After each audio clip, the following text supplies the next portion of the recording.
You're listening to the Mormon Theories podcast, and I'm your host, Ryan Hinckley. If you've ever been searching on YouTube for videos about the evidence that exists for Joseph Smith being a prophet, you might have found the channel called Latter-day Saints Q&A. It's a great place to go to learn quick, scholarly answers to many of your questions regarding church history and other things like that. My guest today is the man behind this awesome YouTube channel. His name is Jeff Roundy, and he is so knowledgeable about everything related to defending the faith, and I was super excited to get him on the podcast. I'm so glad he said yes. It was a blast talking to him. Jeff and I talked about some of the topics that he made videos about on his channel. We talked about Messiah ben Joseph. We talked about Mother in Heaven, blood atonement, some of the fulfilled prophecies of Joseph Smith, Book of Mormon evidences from the Book of Enoch, all sorts of things. And man, this discussion is jam-packed, and I know that after listening to it, you'll probably want to learn more. So please check out his YouTube channel, Latter-day Saints Q&A, and also please check out the show notes. You can find the show notes for this episode at mormontheories.wordpress.com. As you listen, please know that the views of my guests on the podcast do not necessarily reflect my own beliefs or the official doctrine of any denomination, including the Church of Jesus Christ of Latter-day Saints. And with that, enjoy the show. Hey, Jeff, welcome to the podcast. Good to be with you. So excited to talk to you. How are you doing today? Good. And congratulations on getting this thing up and going. Thank you. It's been really fun so far. So I would love for you to kind of introduce yourself a little bit and kind of tell us a little bit about you and how you got started on your YouTube channel. Great. Yeah, I'd love to. So Jeff Roundy is my name, and the YouTube channel is called Latter-day Saints Q&A. And I have a Facebook page too, which is great to have the videos on there to share, particularly with missionaries. I find a lot of times like I get questions and things and they can't access YouTube, but they can get on Facebook. So it's nice to have a Facebook page with all the same videos there and a website with the transcripts. So, but I live in North Salt Lake, Utah, and just had a great passion for studying the gospel, studying criticisms against the church, quite frankly, to defend the church for decades. I guess it got started really on my mission over 30 years ago in the Bible Belt, Dallas, Texas, and just got hammered all the time with and I don't know, I just developed a passion really, I guess starting on my mission, but it just kind of kept going and going and going. And then I just had this amazing experience where this was in 2018, kind of the summer of 2018. I was praying and I just had this scripture come to my mind with this powerful feeling from the Spirit. It's that scripture, lift up the hands that hang down and strengthen the feeble knees. And I didn't know what exactly I was supposed to do, but just that scripture, and the very next month was when I was attending this conference from FAIR that are like defenders of the faith, and they have an annual conference. It used to be called FAIR Mormon. It's just called FAIR now. And this was the first time they had a general authority there speaking. And they asked for help from members. They just said, it's very lopsided online, and there's not a lot of defenders of the faith. There's a lot of people hammering, but not a lot of people defending, and it's a tough space. A lot of people, I think, don't necessarily want to go into that, but they just said, the church will be working towards this as well, but it's sometimes members can make more of a difference than even the church in different ways. The way that it might be viewed, that's the way he portrayed it, is that we need help from members as well as just from the church itself and the efforts they're working on. So anyway, long story short, I was feeling the Spirit so strong, like just telling me, you've got to do something. And my wife and I, we went to lunch right after that, and she's brought it up first. She said, Jeff, I think you're supposed to do something. She knows I've had this passion. I said, I know I am too. And I'm afraid I think it's YouTube. I think I need to do videos. And I was just scared to death because I quite frankly, I mean, I didn't, in fact, I'm kind of glad I didn't know what it was really going to be like because I don't know if I could have really done it if I had known. I just said, I felt the spirit tell me I'm just going to do it. I'm just going to go for it. So I just said, okay, let's go. And I just made up a list. So, and I'll tell you one last little link to this that was very important is as I was pondering over how to do this, it was a little discouraging thinking about all of these things to defend and talk about because I love the gospel and I love to be on offense rather than defense. Yeah. I thought I just want to make some videos about the restoration that are so joyous, like to talk about so many of these amazing things. And I thought, okay, what I'll do, I'm going to do them both. I'm going to do the defense videos, but every time I release one, I'm going to do an offense video as well. It doubled my work. So it was just absolutely insane. But over about a 2 year period, I did 80 videos, 40 defending the church, 40, defending criticisms, if you will, and then 40 on the offense side. So yeah, it was just overwhelming. But I learned along the way. In the beginning, I didn't really know what I was doing at all. I mean, probably not even at the end, but just recording wise. I mean, I did the best I could, but sometimes I would speak too fast. I get criticisms for this or that. I wasn't, I'm not a professional recorder or anything, so it's my own, uh, humble offering as good as I could do it, I guess, just on my own, trying to put it out there and things. And I also didn't allow comments in the beginning because I didn't want it to be like a debating thing. Yeah. It's like, here's the library. This is me. This is the library I'd like to share, you know.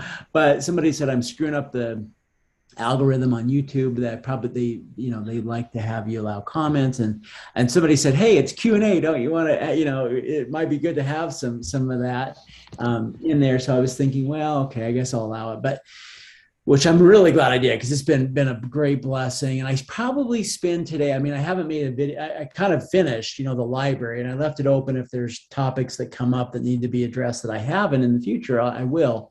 Yeah. But I haven't made anything in about a year. But I spend 1 to 2 hours a day, literally, still now, in answering comments. People who will send emails through the website to me directly. I've done I did a stake devotional to a stake in Venezuela, like some stake president reached out to me, just Wow. kind of wild things like here and there, just did different things. So still heavily involved daily, literally. But anyway, that's maybe more than you wanted to hear, but that's kind of the story. No, that's perfect. Thank you. I really admire your work and your channel. Like I feel like it really helps a lot of people, and it's cool to think and to hear that you still work on it. Like you're still answering questions. That's awesome. Really cool. Um, so before we get going on some of these topics, I do have a question. In all the videos of yours that I've watched, and you said there's 80, I have not watched all of them, but a good number of them. Um, you always have all these books. Like you show the book that you're referencing, so many books. Do you own all of those books, Yeah, or like library, or yeah. what do you do? Yeah, it's quite the library. Yeah, I'm looking over at it over here. I've got 10 bookshelves that are ten feet high. So that's a lot of square footage for books, and Yeah. they're all filled. Yeah. So I just love books. And that's part of what I was kind of saying. Like I've just had this passion for Mhm. decades, and studied a lot of these things. But it's kind of cool. We live in this day where you can do something like share your passion for it and stuff that you've studied um, through a medium like YouTube. It's kind of cool that way. But yeah, so I have a lot of those books, and I also would point out in these videos, I really kind of wanted to try and relay information from scholarly research and say, I'm not trying to say like I'm, Mr. Deep Research on all of these kind of things. I like to go to the scholars and research they have done and share a lot of things. And I'll put, my own thoughts in there as well. But, I try to get a lot of that in each of the videos. Yeah. And you do a good job. I've been impressed. So cool. So yeah, I've made a list of some of the some of the topics that you've covered in your videos, and I'd love to chat a little bit about each of those, um, Let's if do you're it. willing. Okay. Yeah, let's do it. All right. So you made one video about the Messiah ben Joseph, and this one was so interesting. You kind of compared the Messiah ben Joseph with Joseph Smith, and so I'd like you to talk a little bit about that. What did you find, and what are some of the correlations that you saw between the two men? Yeah, it's a very cool thing. We don't talk a ton about it because it's based in a lot of these esoteric Hebrew traditions, and there's a lot of mystery around it. So, I don't think anyone wants to just necessarily hang their hat perfectly on it. I will tell you this cool story. I put it in the video right at the end. In fact, I kind of wish I had forgotten about it, so I re-recorded and put it at the end. But I would have liked to have maybe even said it at the beginning. But this scholar was invited, John Tavitas, I think is the way you say his name. He was invited to speak in Israel at the University of Haifa. And he had all of these, Jewish students in there. And his class was on the Latter-day Saints. And this specific lecture that he was doing, it was on Joseph Smith and what Joseph Smith had done. And at the end, he was going to suggest to them that this could be a candidate for this Messiah ben Joseph. And he said he didn't have to. He said about a third of the way through his stuff, there were all these whisperings going on among the Orthodox Jewish students. And they were saying, Messiah ben Joseph, Messiah ben Joseph, they knew. Yeah. And so, but it's interesting because these traditions go way back thousands of years. And it is interesting because we have this section in the Book of Mormon, 2 Nephi 3 and 4, that talk about these prophecies from Joseph of Egypt that are on the brass plates. Well, they're not in the Bible anywhere. We don't see any of them. But you remember, like Nephi says, like there's not many greater kind of thing, and we don't have any of them. So it's just kind of interesting, some of these things, because the reason I bring that up, because that's the tradition of where it came from, and even Rachel and Joseph of Egypt, that it was going to be through him, through his posterity, and we consider Joseph to be, from the tribe of Joseph.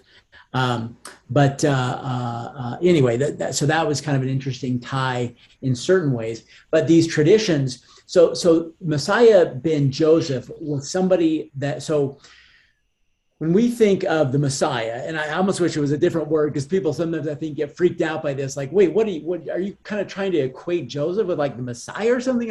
So I wish I had a different term, but it was just Messiah ben David is the Messiah. Like that's the way that they think of as the Messiah. Okay, through David. But there was this somebody that would prepare the way. So before the Messiah ben David would come, and it would be through Joseph. So the Messiah, I keep in air quotes, the Messiah was through David. Messiah ben Joseph was through Joseph. There and would be so there's different things about him. He would come in what was called, so right before the Messiah would come, would be called the Messianic age. And so they define that as various things. And I show that in the video, and it's like a dead hit for a lot of things. But some of the things that it would be an increase in miracles, works of evil, great calamities. There are all these things, and I go into a bunch of details on the Messianic age, but it's clear that it's like our day for sure. On there. But some of the cool things I show in the video is that Messiah ben David would appear to Messiah ben Joseph. So that's one of the criteria. Yeah, it's kind of interesting. Now keep in mind that there's all of these traditions. They're Hebrew traditions that have been passed down by different rabbis, different scholars. Even in certain writings, and I go through 4 different writings back there, the Talmud and some of these Kabbalistic writings, some of the pseudepigrapha writings, the Apocrypha, thousands of years old, but also rabbinical traditions and things that would get passed down. So there was this paper that was put together and presented at a BYU symposium by Trevin Hatch, and he did a phenomenal job on this. So I used a lot of his research because he pulled the stuff together, these crazy things that would be amazing ties for Joseph, and put it in a nice video format on the screen of different things. But some of the really cool ones. So I mentioned that Messiah ben David would appear, which we know that's what happened to Joseph. He would be considered a prophet. So we view Joseph as a prophet. Yeah. He would be a restorer, and they say, well, what would need to be restored? Well, one of the things they talk about is Amos 8, that there is this famine in the land, famine of hearing the words of God. So truth, that restoring faith. He would restore belief in the supernatural and belief in angels. You think about how the tie is to Joseph. It's really interesting. He would actually usher in the gathering of Israel. And one of the coolest moments in that video I talk about is the day that Joseph got the plates.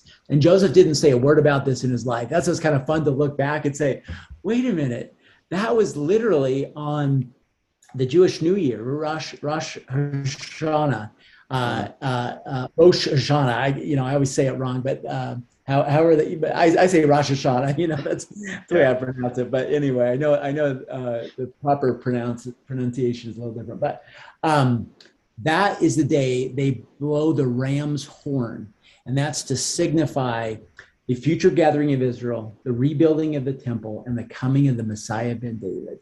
And you think about it, that's the day. And Joseph, he was given the day by the angel Moroni of when he was to go, right? This wasn't just a day that Joseph selected. This was the day he was told to go, And when Moroni appeared to him, he quoted Isaiah 11 and said it was about to be fulfilled. And that's, the Jews viewed Isaiah 11 as part of the Messianic age. And the gathering of Israel and all this stuff. So super, super cool. Special stones would be used during the Messianic age. So, you think about the seer stone that Joseph used to translate the Book of Mormon. Kind of cool. Oh, yeah. The battle of Gog and Magog. Now, this could have other references physically, but also the spiritual beginning. And here's kind of a crazy thing. This is, a lot of people don't know this episode in early church history. But there's a cool article in the Ensign you can look up and read about the day that Joseph gets the plates that we just talked about, September 22nd, 1827. Heber C. Kimball, Brigham Young, both record this. They're 45 miles apart. They don't know anything about the church. But they both see this vision in the night sky of two armies going to battle. Like, it's kind of crazy. You read Heber's description, it's kind of eerie almost. It's like kind of, pretty freaky stuff that they're seeing in the sky. So take it for what it's worth, but there you go. It's kind of an interesting thing, is this battle between good and evil that would be really starting there with this. What else? One of the phenomenal ones is Elijah would come. Elijah was to come during the Messianic age. We know that the Jews set that place at their Seder feast during Passover.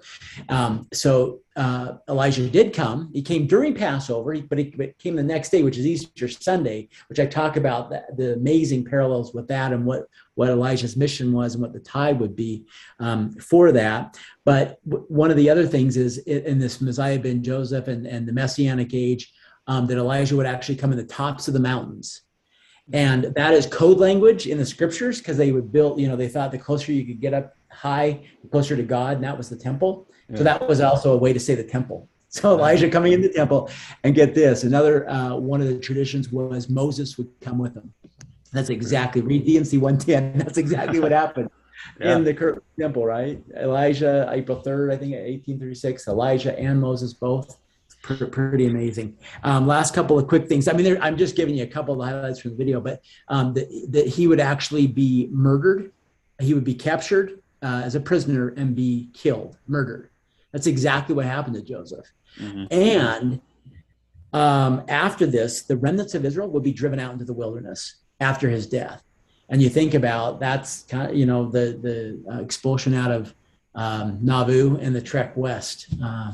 To the Rocky Mountains. Kind of interesting. So those are some really cool highlights from MBJ, Messiah ben Joseph. Love it. Oh, and I'll tell you one last quick thing. It's not in the Bible, the exact name, but there's one little reference. Some scholars have said, if you go in John 1, when they're asking John the Baptist who he is. He says, "Are you the Christ?" He says, "No." He says, "Are you Elias?" Which was Elisha. And he says, "No, I'm not. I'm not Elias." And then they said, "Art thou that prophet?"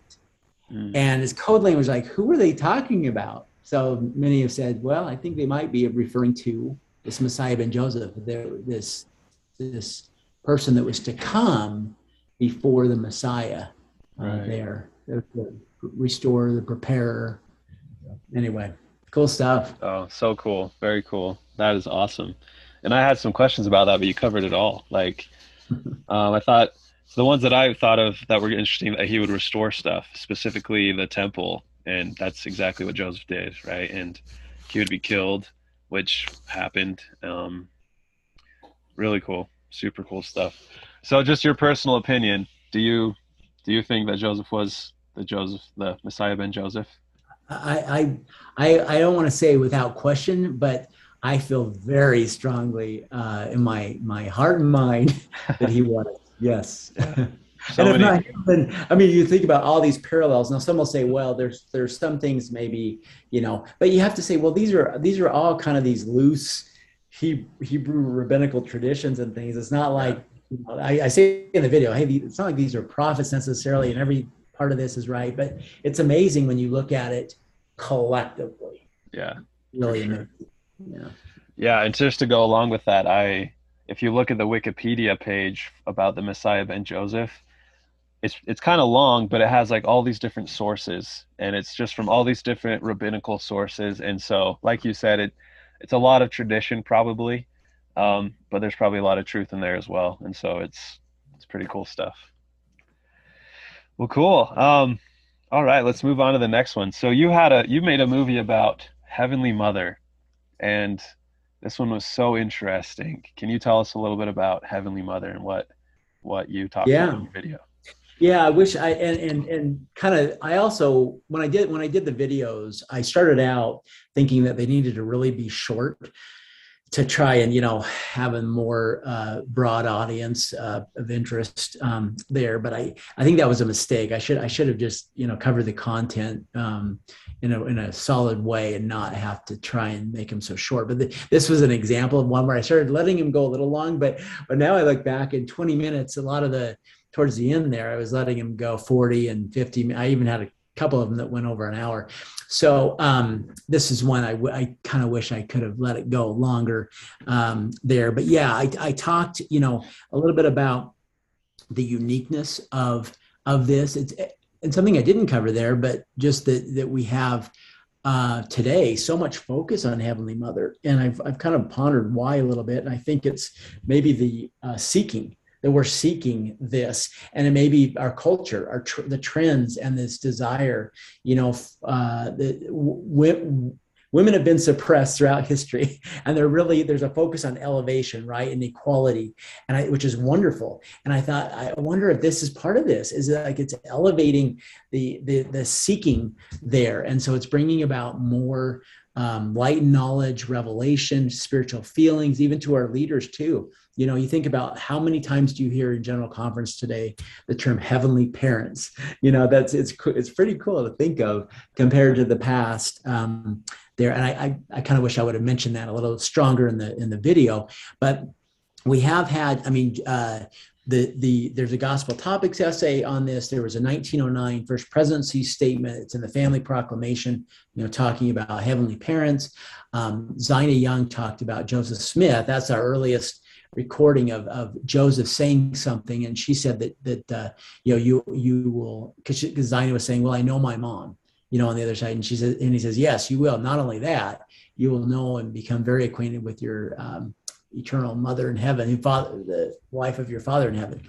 So that was kind of the earliest recording of that. But the thing that's cool that I went through in the video, which I loved it as an evidences video. Like, why would you, because that was part of I call them evidences videos. Mm-hmm. So I would try and think of angles and ways to think of these things. Like the Messiah ben Joseph we just talked about. Well, Heavenly Mother, is there all of these biblical archaeologists and research going on now that the earliest Israelites believed in Heavenly Mother. they believe that God had a wife. And it's kind of freaking out a lot of the Christians, quite frankly, because that's not the way that, so a lot of the way things were phrased in the Bible and things were put together, much later, in later periods, and after some of these King Josiah temple reforms and things that maybe really watered down a lot of this stuff. And so now as you go back and they're discovering all of these things. So I hold up a book called Did God Have a Wife? And it's this archaeologist, and they're doing all of this research now. And I'll share with you one of the coolest articles. Let me grab I shared this right in the video. This is from Kevin Barney, and he wrote an essay called "Do We Have a Mother in Heaven?"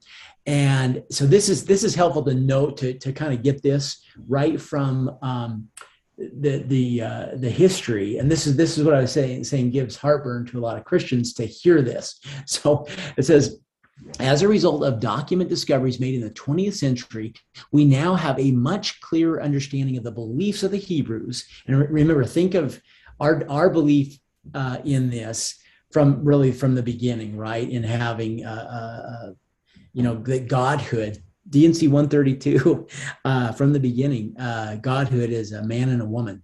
So I'm sorry, that tangent, but understanding the beliefs of the Hebrews concerning God during the age of the patriarchs and the relation of those beliefs to their Canaanite precedents. The monotheism we associate with Israel did not arise in full flower from the beginning. Rather, it was probably not until the exile.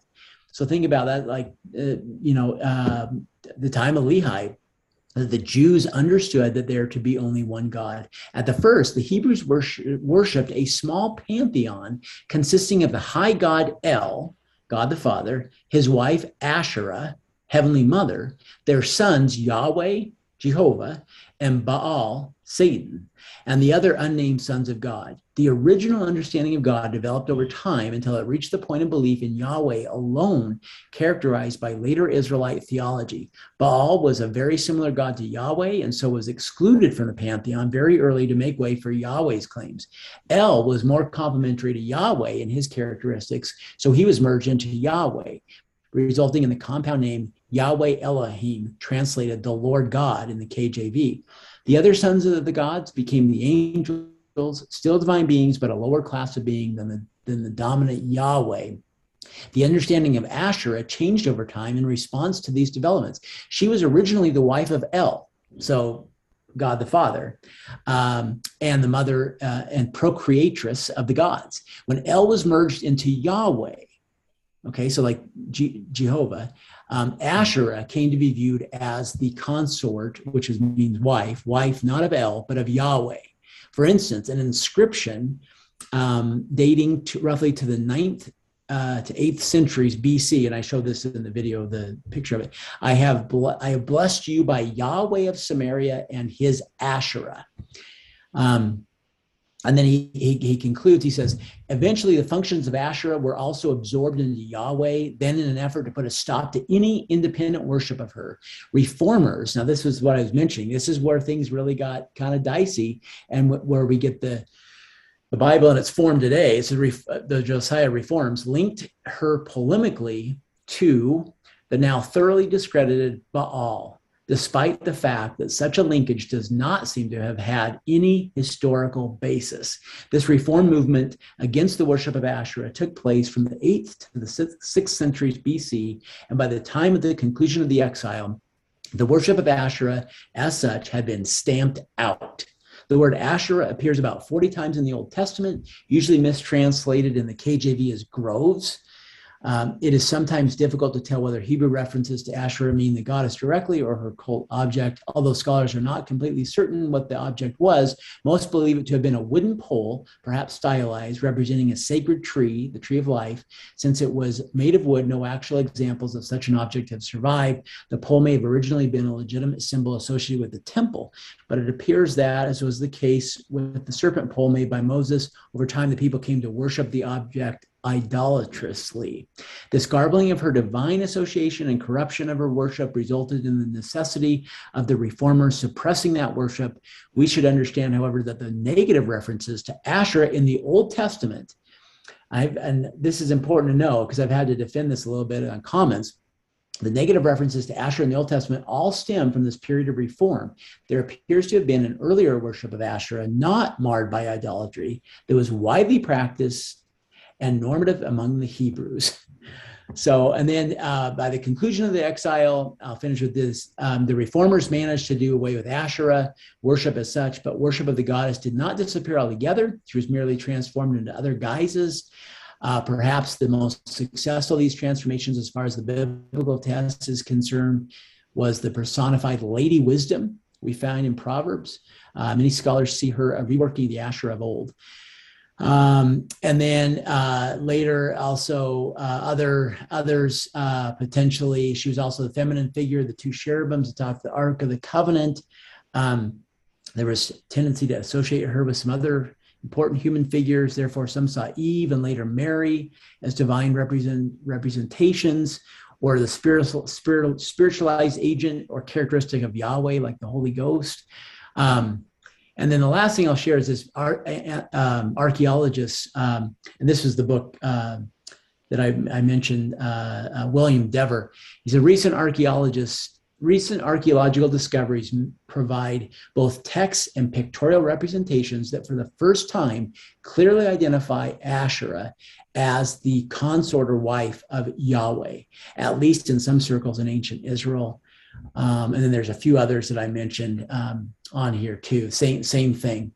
And I love, I did quote Fiona Givens too. She said, so there are a number of sites that have been unearthed that are adding archaeological evidence to this. I am very optimistic because we are the only tradition that have advanced that there is a separate female deity who is equal in every respect to God. So we are actually further along theologically.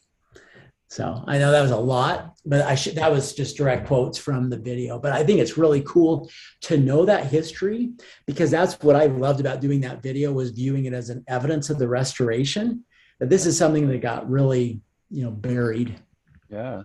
And it's cool that it seems like the ancient Hebrews were polytheists, and then Joseph Smith comes along and he starts to incorporate more of that polytheist aspect of things. Like he even gave a talk about the plurality of gods and all that before his death and stuff. So that is pretty cool. That's awesome. Yeah. Very cool. I think in your video you mentioned an article by Dan C. Peterson about Asherah possibly being in the Book of Mormon. Yeah. I didn't really go into it. There's an article you can read about Nephi and his Asherah, but about how he might have interpreted the vision that he saw of, the tree of life, and how he would have had that. We don't see that as we read it because we don't think like that. But remember where he was coming out of in the traditions and the thinking there, even though it had been, some of these reforms have been happening there, that could have been a nice aspect to it. And I also share in there's, Val Larson on the Square 2 website, they have a publication and he did one called Hiding in Plain Sight, I think was the Heavenly Mother Hiding in Plain Sight, like 42 pages of scriptures that you could go and kind of see maybe where Heavenly Mother is. It's really kind of cool. And then Kevin Barney, he did a piece at the end of the video I mentioned called "How Can We Worship Our Heavenly Mother Without, being off base," or whatever, because President Hinckley talked about this. Like we don't know a lot. And so sometimes, like praying to Heavenly Mother, he says, I don't see any place. President Hinckley said, we follow the example of our Savior who prayed, specifically to God the Father, like in the scriptures. And so that's our example we've been given. So that's what we've been instructed to do. So, I mean, those kind of things, but he says there's ways, and he gives this great example of in the temple. And it's so cool. And there are all of these different things in the temple. I'll share maybe one. You want me to share just really quick about the temple? Yeah, sure. Okay. Let me share this last. I think it's maybe the last slide in that video. Okay, so he says, I see the crowning way to worship our mother in heaven is engaging in temple service. The connection between our mother and the temple was and is profound. Consider the following points. Asherah means sanctuary, holy, and holy place, and is thus a synonym for the temple. During the times favorable to Asherah worship in ancient Israel, there was a statue or other image of her prominently displayed in the temple. Now, this was later removed in those reforms. The menorah was a stylized almond tree and probably a symbol of the goddess. It burned olive oil, which also was her symbol.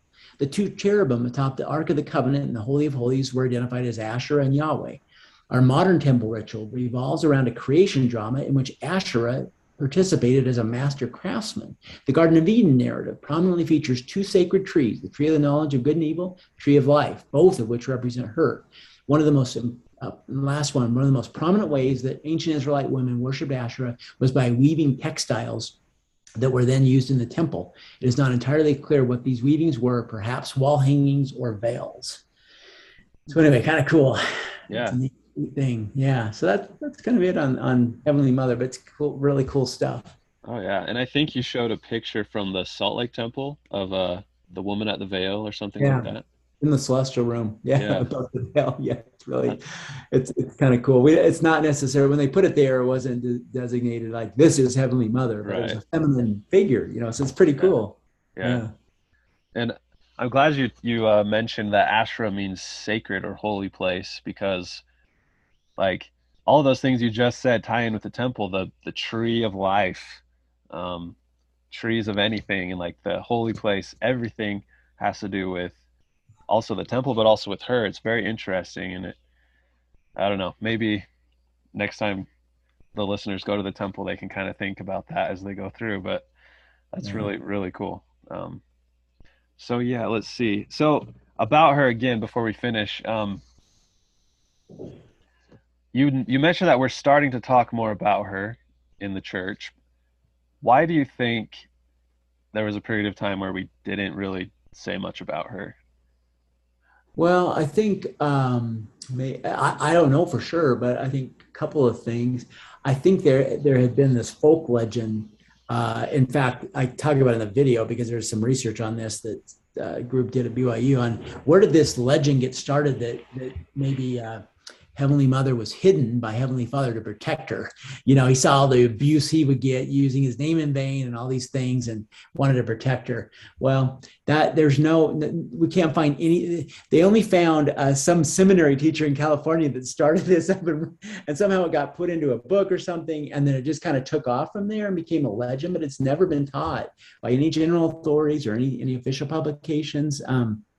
So it's kind of sad that way because that might have given us maybe some pause. But the fact maybe there's not a lot there, so it's kind of harder to talk about something when there's not a lot of concrete, details on there. And that could be also just Heavenly Father has to work. One of my favorite scriptures is D&C 124. He speaks to us in our language and our understanding in our weakness. Mhm. And you have to look back and say, we have lived in this very oppressive patriarchal society for centuries, millenniums, right? Eve was the not the heroine. We feminists say you could say we're the most feminist church because we have the way we view Eve, and we have godhood being feminine as well. But and I think I did that on Women in the Priesthood video, but I might have talked about it in Heavenly Mother a little bit. But anyway, I kind of went off on a tangent. What was the question? I'm trying to remember what was I going with all that. Oh, Uh, why it's not. Oh, and so you have to say that could have been part of the reason why and this wasn't God's desire necessarily, but he has to work with the culture and the people. And if that's kind of where they are, he's speaking to them in the language that they unfortunately might be at and understand. And so maybe the spigot's opening now yeah. because they're seeking. That's why I started with that. And I do kind of wish I had talked about that a little bit in the video more on there. But anyway, it's cool. No, Yeah, I love I love what you just said because growing up in the church in Utah, I was taught that we didn't talk about her because Heavenly Father was protecting her, right? Yeah.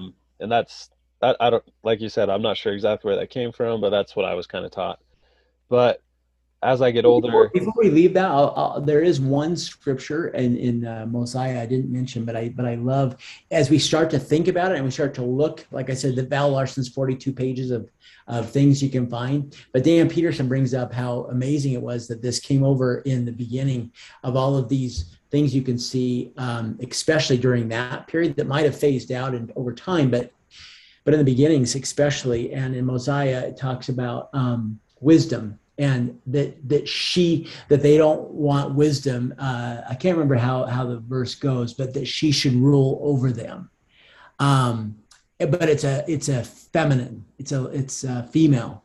The word wisdom. And so anyway, like Dan Peterson brings up, hey, Joseph, he would not have been thinking like this at all. So it's fascinating to see some of these ties from this rural farm boy, as he called it, just that now we can look back and say, yeah, that does make sense coming from where they came from. So yeah, yeah, and just the idea that the references to her are hiding in plain sight. I think, like you said, it's important that they're there. We can see them. We can learn about them if we're seeking, and I think that's kind of the key there. So it's very interesting. yeah. Cool. All right.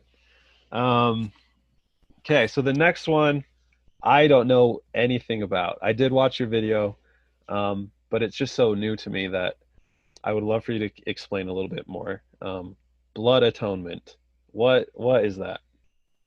Well, it's not a pleasant topic, that's for sure. I'll tell you that. I mean, it's just it's tough. It's tough. It's basically, and there's not, um, at the end of the day, the way this came about was it was used as a rhetorical device of there was a period in Utah. They call it the Reformation.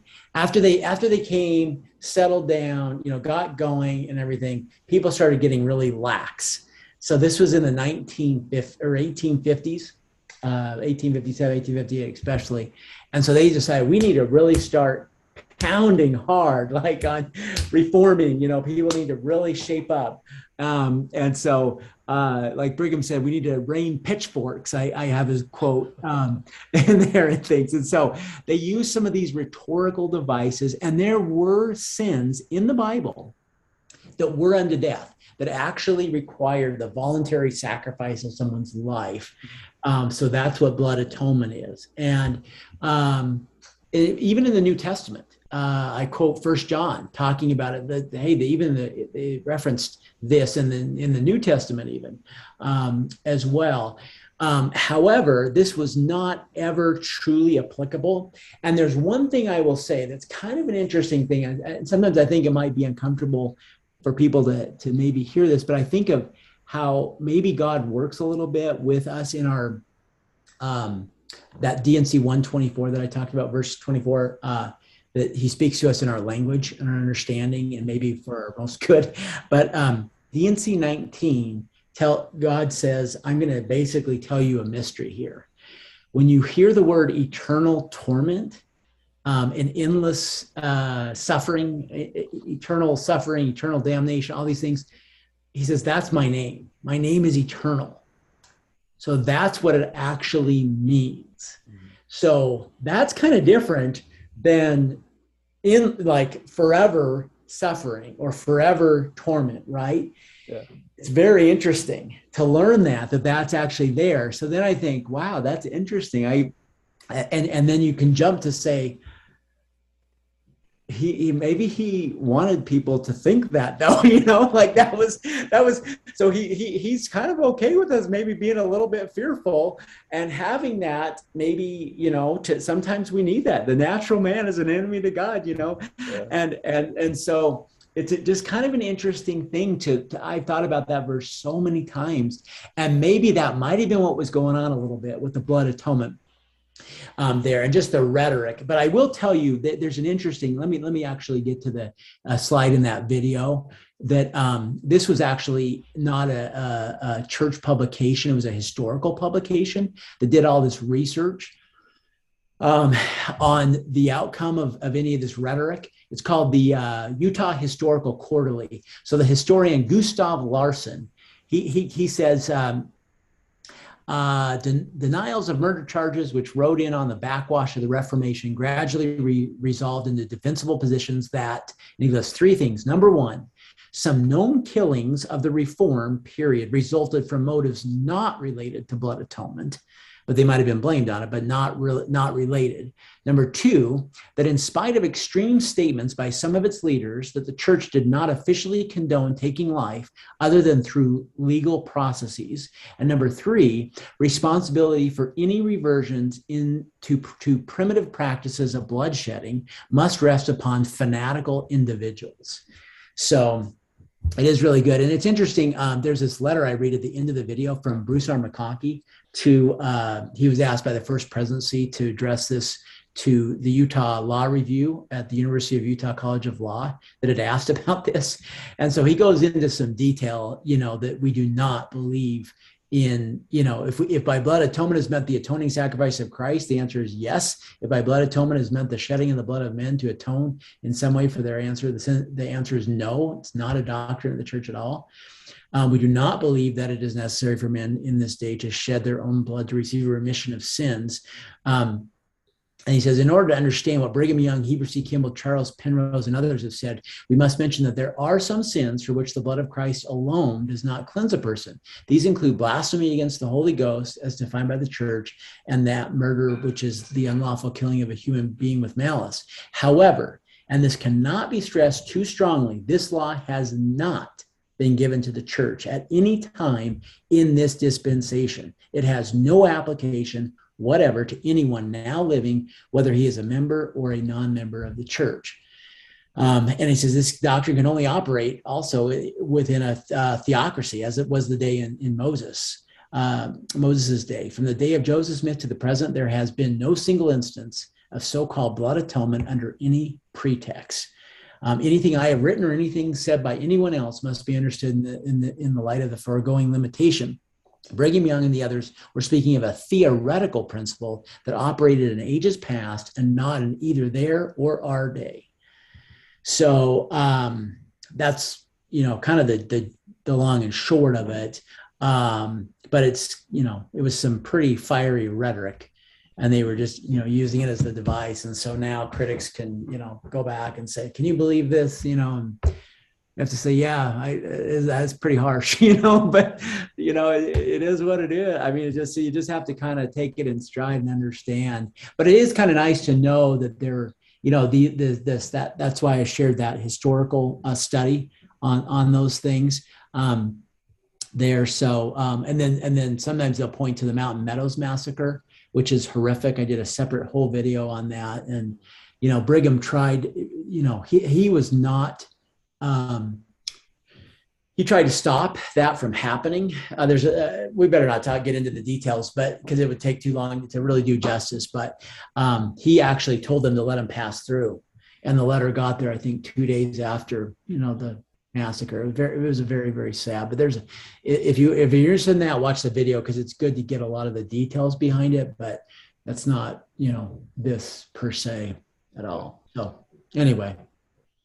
Cool. Well, yeah, thanks for clarifying that, because that was completely new to me. I hadn't really heard of that before. So it's not doctrine too. I mean, somebody still cherry pick stuff out of the Journal of Discourses. Can you believe this? Or they'll use presentism. Like Brigham thought people lived on the moon, and who cares? So did most people that day. Lots of people did back then, but who cares? It doesn't mean that you're not a prophet because you say something, like that at all. It was your cultural belief there. So we use what's called presentism, and we look back on that. And so, they'll cherry pick, they'll do, we call it quote mining, so they'll go and dig up stuff like this without maybe appreciating and understanding the context. And Brigham said he just loved the people, and they knew that. So they were trying to really emphasize the depth and importance of following the commandments and not taking this lackadaisical, approach. So they were really trying to heat up the rhetoric to get people to reform their lives, and probably got a little out of control with the preaching. Yeah. Yeah, I think that presentism that you mentioned is really important when we approach church history and any history really. Um, so yeah, thank you. Yeah. So the next one is I'm excited about this one because I found your channel on YouTube um, with the first video of yours that I watched was the Joseph Smith's prophecies or prophecies of Joseph Smith. And so um, I'd love you to just kind of just give us some of your favorite prophecies of his that have been fulfilled. Okay, well, my probably my two favorites are the Civil War, and I did a separate one on that because I thought this one's too big. I can't just make it like one of his prophecies. Like this was unbelievable. Yeah. So I did an entire separate video on the Civil War. So I absolutely love that. And I will mention that one of the things in that video I point out was some critics will say, well, you know, it wouldn't have taken a rocket science to say there was some fear of South Carolina because they were upset about tariffs that were being imposed on them and in 1832. And so they kind of say this, well, Joseph doubled down 11 years later, and that's DNC 130. If you go and look, he doubles down and says, you know what? When I was praying about this, I had this revelation 11 years ago on Christmas Day in 1832. I'm doubling down. It's happening, and it's going to start in South Carolina. And at that point, there was nothing, you know. So really interesting. I'm kind of glad that we have that. We can kind of hang our hat on it there. And you have to admit, I show in the video this paper in Philadelphia that published it.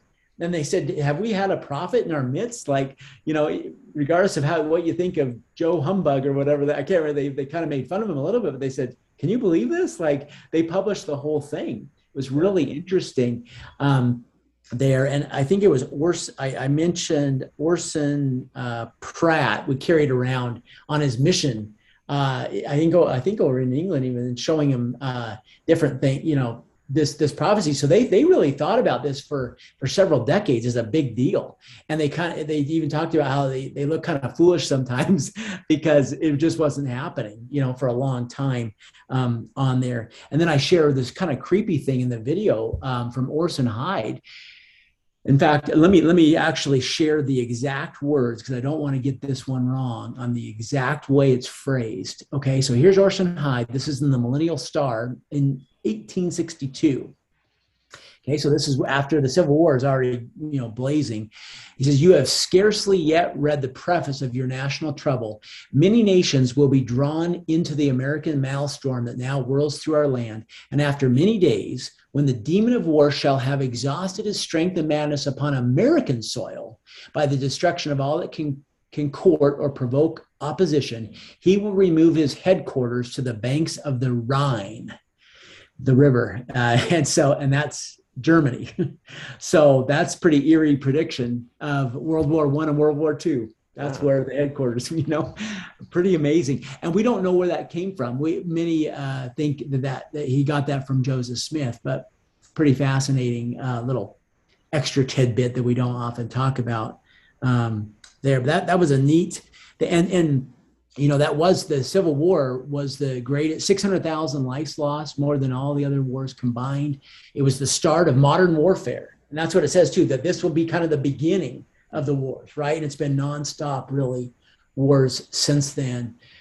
So, and even slaves rising up against their masters, you can even view that today of oppressive regimes and, you know, people protesting against that and rising up, which they haven't done as much in the past. So anyway, there's lots of interesting things from that. Well, that Civil War. The other one was the Word of Wisdom that I did a separate video on and I did a bunch of Word of Wisdom evidences and recent studies. But the thing that I love the most about that as an evidences video, because some will say, well, the temperance movement, there's always some, you know, critics have to just bang on anything that's an evidence to try and say, there's got to be some other naturalistic way to try and make sense of these amazing things, right? So they'll say, well, the temperance movement was going on. But, you know, it's interesting to talk about tobacco because tobacco, you know, this was not really part of that, but the part of the beginning of the Word of Wisdom says that this is given to you for now, but also the future because of conspiring men in the last days. Do you remember how it's worded? I'm quoting it kind of from memory, but it's something like that. Yeah. Well, and so in the video, I literally actually showed in the video a clip that's become iconic of all of the tobacco CEOs before Congress. And they say, okay, we want to just get this on the record. Can you officially under oath testify, that you don't think that nicotine is addictive? And then one by one, I'm literally showing it right, in front of Congress as they're testifying. And so and then I go fast forward to what became the largest settlement in world history, 250 billion with a B dollar fine, just 6 years ago. They had to pay, and they had to admit, because of all this stuff, all these whistleblowers, now all this research, and now they knew that nicotine was addictive. And they not only did they know, they colluded and they tried to figure ways to make it even more addicting with the way that they did things. So it's just fast. I mean, it was like a dead hit for what the Word of Wisdom was warning about. The very, very thing of conspiring men. I give you this warning. Fascinating. That is really fascinating. Okay. Yeah. So that's, but yeah. And then in the video, I mean, I'll just give you a handful of different ones without even, because I don't want to take the time to really do justice to explain it. But Alexander Donovan, for example, was asking Joseph, should I buy land in Jackson County? He says, no, that they're going to be wiped out. Like this is, and he says something like only their chimneys will be left standing. And then they were one of the most decimated. Missouri non-combatant population was the most destroyed in the country during the Civil War. And this guy was going through the Blue River and talked about this Jackson County of having this area where he was writing about, saying nothing but the chimneys left standing. And because they were built on the outside back then, I guess the way they did it. And it was kind of an eerie thing. That was exactly what Joseph said would happen, and told Donovan, don't buy the land, wow. Don't take it as payment to protect yourself. Porter Rockwell was told not to cut his hair and he wouldn't be harmed. He got tons of close scrapes, but he never was. It was kind of a cool. He cut his hair one time for for Don Carlos, Joseph's brother's widow. One time for a wig for her, but he wasn't punished for that service. So, Liberty Jail, he's told they're going to be okay, and that he tells one of them there that to not tell anybody, but that he's told that he's not going to make it to age 40. He's got about 5 years left to live, and that was almost perfectly correct. He tells Martin Van Buren won't help him as they leave the White House. He says, your cause is just, but I can't help you. And he basically curses him, says you're never going to get elected again. And he goes up, tries to get elected 3 more presidential elections in a row and loses every time. It's kind of interesting. When Joseph went to Carthage, he knew, in fact, he said, this is one I shouldn't just paraphrase, but he says that, I think he told Stephen Markham that if he's caught again, that he will definitely be butchered. Like there's no quite, or he says, or I'm not a prophet of God. I mean, that's how strong his words were. And he says, we're going like a lamb to the slaughter. There's no reason to hurry. We're going to be massacred. He knew that this was it, going to Carthage. And then Willard Richards, he tells him a year before that you're going to be in this scenario of bullets flying all around you, and you won't be harmed at all. And that's exactly what happened to him in Carthage jail. It's kind of, there's the video just goes on, lots and lots of video prophecies. It's really a fascinating topic there. And I did another video, like a defensive video on Joseph Smith's, I call it Joseph Smith's not failed prophecies, and talking about some things.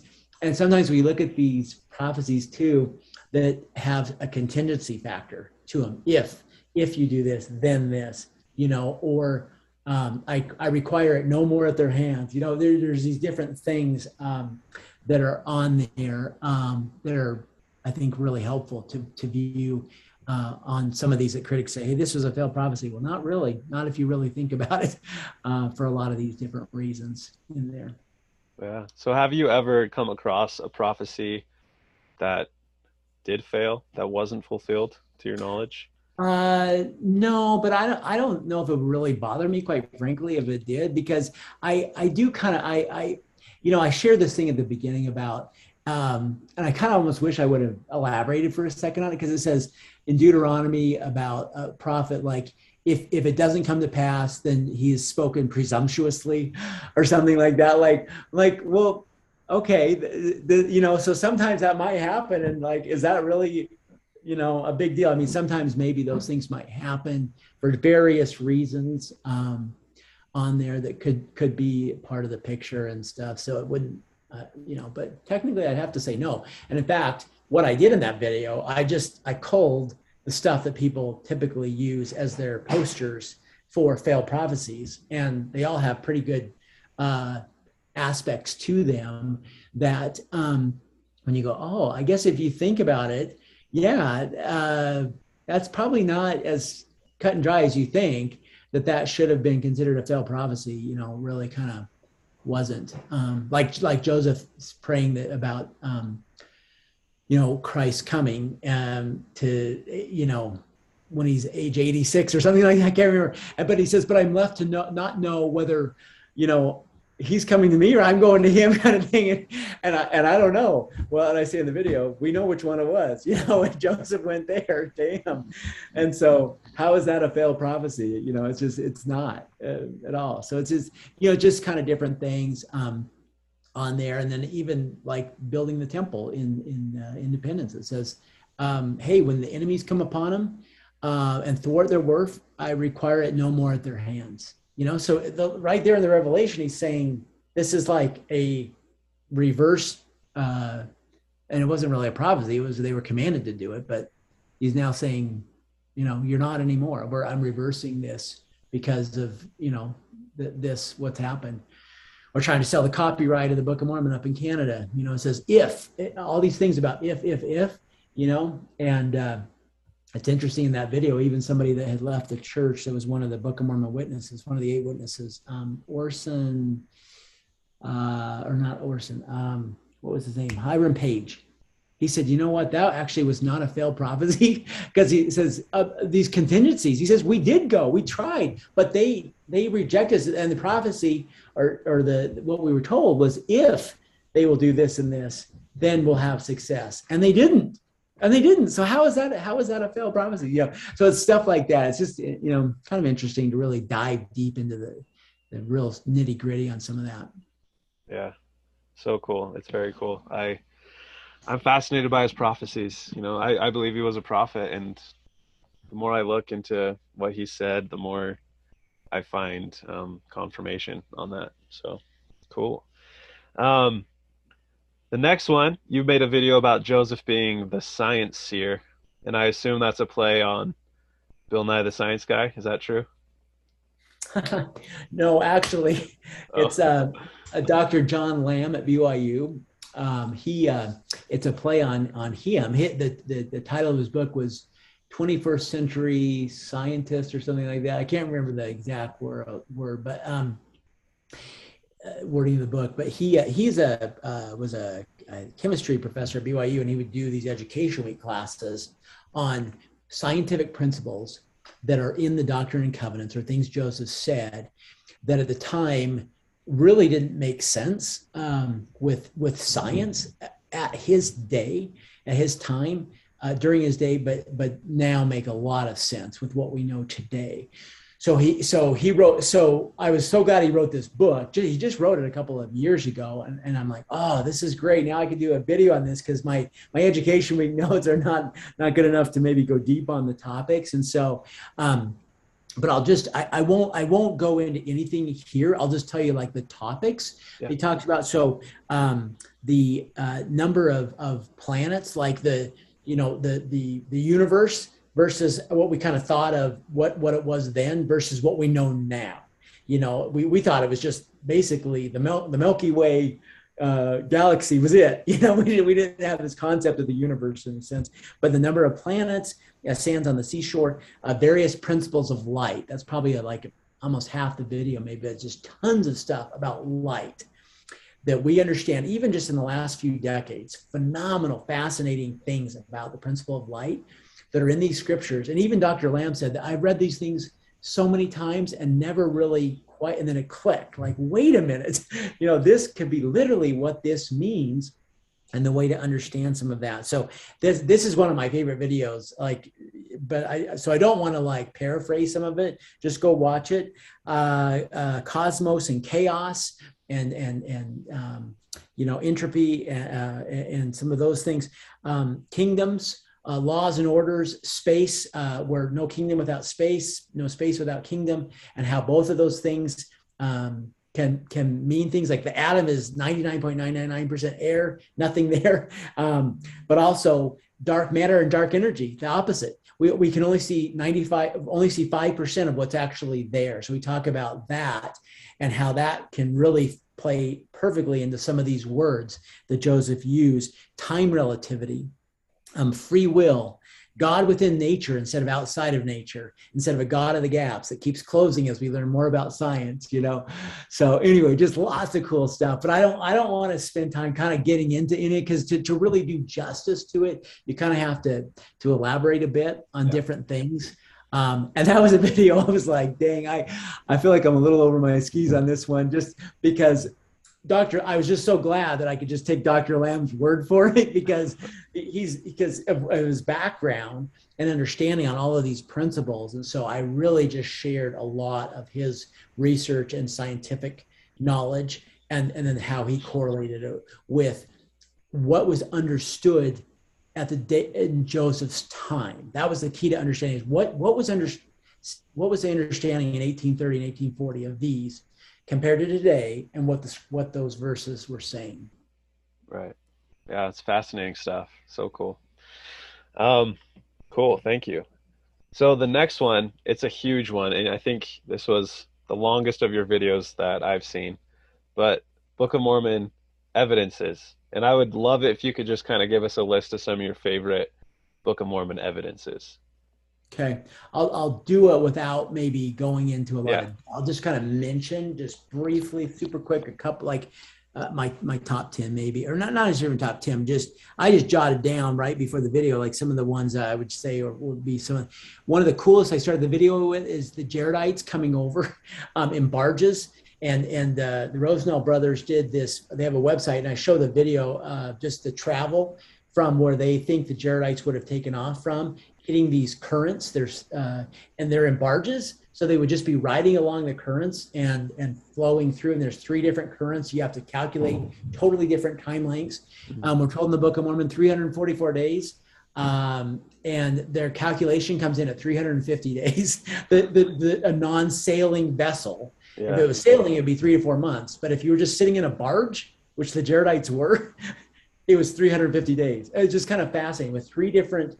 It was 7,000 something miles and 3 different currents you had to calculate for the phases. But that's cool.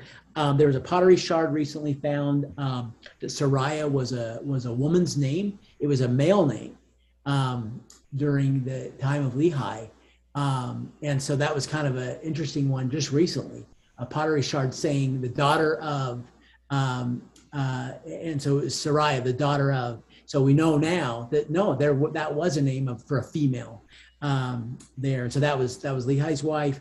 They found an altar in the area where in southern Arabia where they would have been traveling. That Lehi says, hey, or they called these different places, but Nahom. They said the place that was called Nahom was where they buried Ishmael.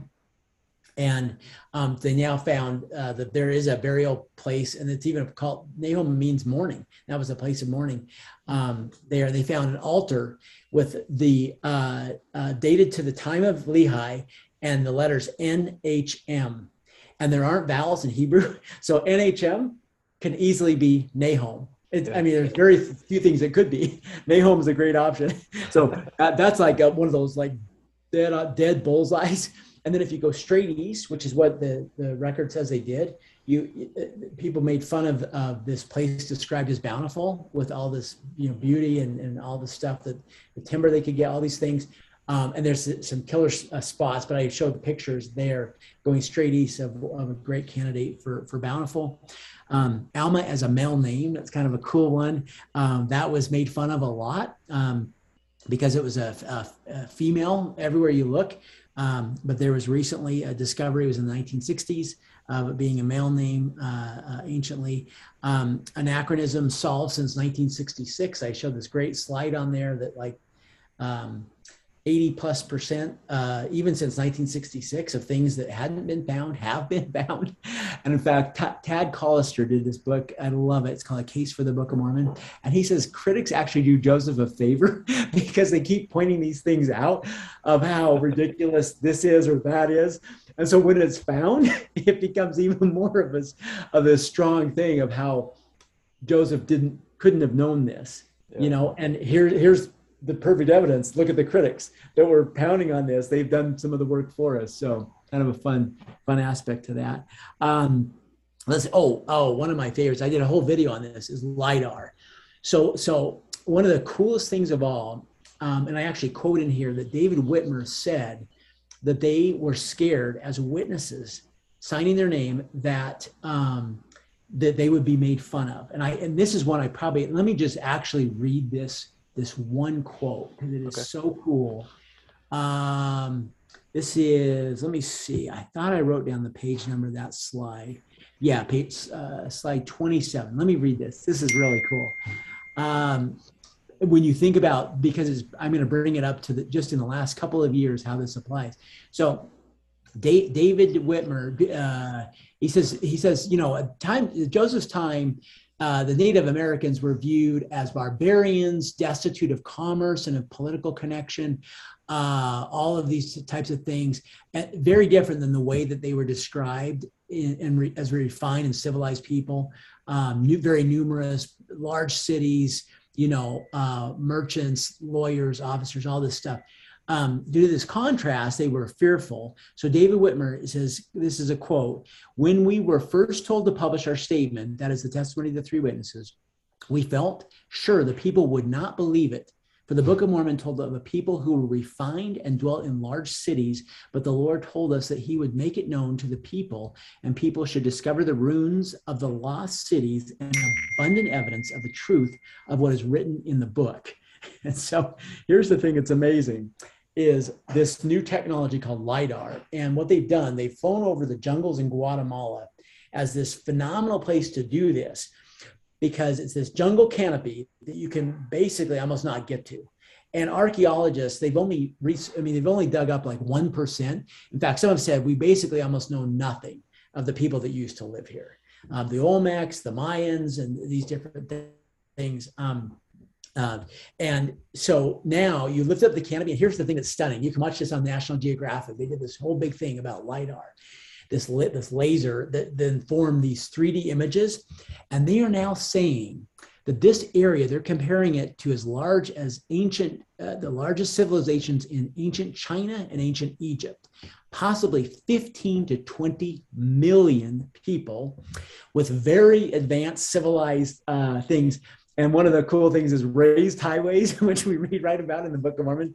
They're there on the LiDAR. It's fascinating, all the stuff that they're seeing that we've never known. And I think about what David Whitmer said, and I say this in the video, you know, he might have had to wait till 2020, 2019 to really have this. Now, particularly seeing some of these things that are some really big hits to some of these potential areas and there. So that I had to go a little bit on that one because it's such a fascinating one. Yeah. When military actions took place, I show a graph of there, you know, in Joseph's area, he would have said it would be in the summer. There's not a single war in the Book of Mormon that happens in the summer. They're all in the dead of winter. Mm-hmm. And he even talks about New Year's Day being sweltering heat. You know, think about where he is. You know, Joseph's up, and you know, think about what New Year's Day was like in Palmyra. You know, yeah. Just very interesting. Volcanic eruptions. There, I go through and talk about the Ring of Fire down in, and many think of the destructions in 3rd Nephi are volcanic eruptions with earthquakes associated. And I go through and talk about a lot of that. And there's evidence of a massive eruption that happened in the 1st century in a volcano, and I talk about where that is, and then even show pictures of cities under lakes that now have even pottery that they've discovered back to the Book of Mormon times. It's got some pretty cool stuff. And I'll finish with this last one. Helaman 11 talks about a drought. And they said, it's the only thing that they found these stalagmites, because they said tree-centric rings and things are not specific enough to go back and pinpoint with accuracy. But they found these stalagmites that you can do it within a few years. And they found this massive drought that is associated with the exact time that you find and the duration of three and a half year drought that we read about in Helaman 11. So that's kind of fascinating. These from stalagmites in Mesoamerica. That was published in Interpreter. Yeah, so I show that. So those would be maybe a quick, but I go for an hour and 15 minutes, just like what I just talked about, all kinds of cool stuff. But I start with saying, you know what? As great as this stuff is awesome, but at the end of the day, there's never going to be a smoking gun. And I say that at the beginning. I quote Elder Maxwell. He says, there will be enough evidence that will come about to keep the scoffing off, to whatever he says, however he says. I should read the quote, but he says, but not enough to take away faith, because faith is what, if God wanted us to he would have left the gold plates. He would have given us proof of Jesus Christ's resurrection. We don't have, you think about these things in the way that God has done it.